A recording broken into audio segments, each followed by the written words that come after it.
I'm Brian Connolly, also artist organiser, and I live in Northern Ireland, and I'm a founding member of Be Beyond and remain part of Be Beyond. And I'm responding to the questions. Particularly I'm interested in the context. What impact does the public space or place have on what's possible? And for me that's a big question, and I kind of respond to places myself. Sometimes a place suggests a particular piece of work, and I think often there are histories of a place which can impact on how an artist might respond.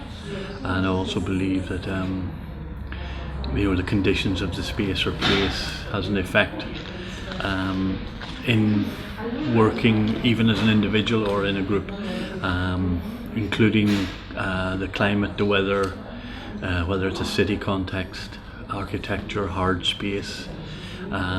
Also, if you're in a forest, you will work differently.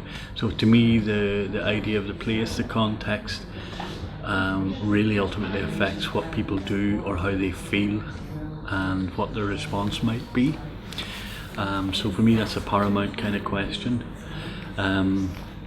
Group work, kind of often the people do respond among themselves or tune in to each other, and sometimes that's through visual clues where they see a way someone is responding, but they also have a mental tuning, I think, where a certain empathy or a certain being is sensed from another performer.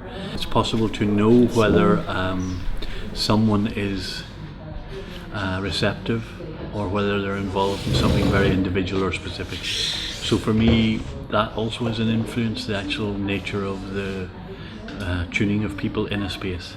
And quite often if I'm working in a group situation, I come along with an idea, I want to try something, and in some ways that can set me into emotion, and I want to try things out, and then eventually that does find its way to work with other artists.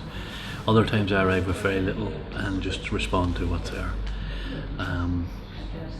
with other people or the context or something I find in the space. So that's really all I want to say.